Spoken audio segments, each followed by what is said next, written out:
करेंगे बच्चों हमारा मैग्नेटोमीटर लेक्चर नंबर 13 के बारे में बच्चों। तो मैग्नेटोमीटर दो होता है, वाइब्रेशन और डिफ्लेक्शन। वाइब्रेशन मैग्नेटोमीटर का it is used for to compare magnetic moment of magnet to measure BH at any location of earth. Magnets are vibrated होगा हॉरिजॉन्टल प्लेन में inside a glass chamber and then time period जो होगा वो observe होगा practically. Time period का 2 pi under root I upon MBH होगा। Sum position होगा m1 plus m2 होगा। डिफर पोजीशन होगा m1 माइनस होगा 2 पाई अंडर रूट एमबीएच होगा बच्चों। 1 अपॉन अंडर रूट m होगा m1 plus m1 minus m2 m1 plus m2 होगा बच्चों। m1 बाई m2 17/8 होगा। 1 अपॉन m होगा 3 by under root m2 minus m1 plus m2 8 upon 70 होगा। Conclusion m1 greater than m2 का m1 by m2 17/8 होगा। यदि m2 ज्यादा है तो m1 बाई m2 8/17 होगा। यदि नहीं मेंशनड है तो बहुत पॉसिबल है। अब बात करेंगे magnetic properties of material, process of magnetisation. Magnetising field H applied field होता है for magnetisation. Ampere per metre होगा। इंटेंसिटी ऑफ मैग्नेटाइजेशन I होगा। M इंड्यूस्ड अपॉन वॉल्यूम, या अपन लिख सकते हैं एम्पियर पर मीटर होता है बच्चों, वेक्टर क्वांटिटी है, ठीक है। M induced upon A। Magnetic susceptibility क्या बच्चों, काई है, ये टेंडेंसी होती है मटेरियल की टू बी मैग्नेट। काई I/H होता है, यूनिटलेस डायमेंशनलेस होता है, I होगा काई इंटू H होगा। मैग्नेटिक परमिटिविटी म्यू होगा बच्चों, ये एबिलिटी होती है मटेरियल की to pass field lines. Concept है बच्चों H और B नॉट, I और BI, ठीक है। अब net magnetic field inside rod क्या होगा, म्यू और 1 प्लस काई होगा बच्चों, ठीक है।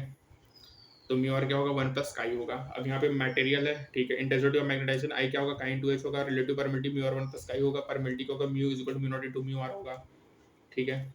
बी इनसाइड रॉड क्या होगा, tesla B medium mu into H होता है बच्चों। Types of magnetic material, ferro para dia होगा।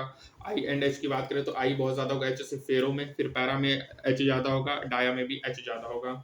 बी और बी नॉट, बी बहुत ज्यादा होगा फेरो में, फिर पैरा में थोड़ा होगा, डाया में बी नॉट ज्यादा होगा। काई की बात करें तो काई पॉजिटिव होगा, काई यहाँ पे भी पॉजिटिव होगा, यहाँ पे काई नेगेटिव होगा। Mu R 1 plus chi, mu R greater than 2 का फेरो में, फिर पैरा में 1 और 2 के बीच में होगा, 0 और 1 के बीच में डाया में होगा। आई वर्सेस H ग्राफ होगा फेरो मैग्नेटिक का, पैरा मैग्नेटिक का, डाया में नीचे होगा। क्यूरी मींस लॉ फॉलो होता है बच्चों। After TC ferro becomes para होगा, x directly proportional 1/t minus TC होगा। क्यूरी लॉ होगा, x डायरेक्टली प्रोपोर्शनल 1/t होगा।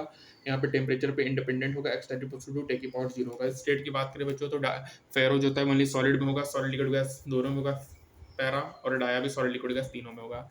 जब अपन उसको प्लेस करेंगे नॉन यूनिफॉर्म मैग्नेटिक फील्ड में तो मूव करेगा वीक टू स्ट्रॉन्ग फेरो, और स्ट्रॉन्ग टू वीक मूव करेगा पैरा, और डाया भी मूव करेगा स्ट्रॉन्ग टू वीक, ठीक है। मूव फ्रॉम वीक, अच्छा सॉरी जो याद रखिएगा कि अगर उसको नॉन यूनिफॉर्म मैग्नेटिक फील्ड में रखेंगे तो फेरो होगा वो मूव करेगा weak to strong very rapidly, और हमारा जो पैरा होगा वो भी मूव करेगा वीक टू स्ट्रॉन्ग लेकिन वो स्लोली होगा, और जो हमारा डाया होगा वो वीक मूव करेगा स्ट्रॉन्ग टू वीक।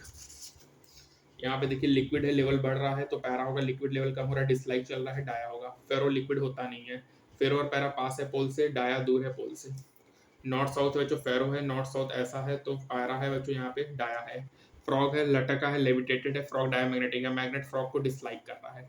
डी से डीजे, डी से डिसलाइक, ठीक बच्चों।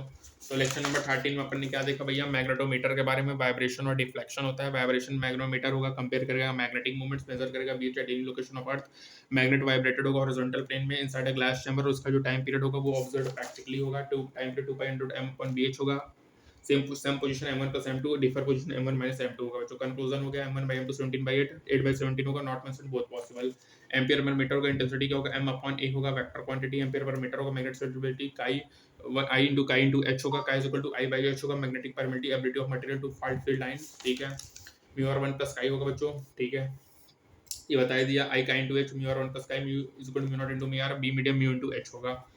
आई बहुत ज्यादा होगा बच्चों, यहाँ पे H ज्यादा होगा, H ज्यादा होगा। बी बहुत ज्यादा होगा, थोड़ा सा ज्यादा होगा, यहाँ पे बी होगा। काई ग्रेटर देन 1, बहुत 1, लेस देन 1, लेस देन 1 होगा। म्यू आर बहुत ज्यादा 1 और 2 के बीच में, 0 और 1 के बीच में होगा। फेरो पैरा डाया होगा। Curie means law x 1/t - tc होगा। After TC ferro becomes para, x × 1/t। Curie law होगा, t की पावर 0 होगा। Only solid, solid liquid gas, solid liquid gas move करेगा weak to strong rapidly, move करेगा weak to strong slowly, move करेगा strong to weak, ठीक है। हो गया बच्चों, लिक्विड लेवल बढ़ेगा पैरा, लिक्विड लेवल कम होगा डाया। फेरो और पैरा पास है पोल से, डाया दूर है पोल से। फेरो पैरा डाया, लटका है, लेविटेटेड है, फ्रॉग डायमैग्नेटिक है, मैग्नेट फ्रॉग को डिसलाइक कर रहा है। तो बच्चों लेक्चर नंबर 13 हमारा कंप्लीट होता है। मिलते हैं लेक्चर नंबर 14, तब तक के लिए stay tuned. Thank you so much.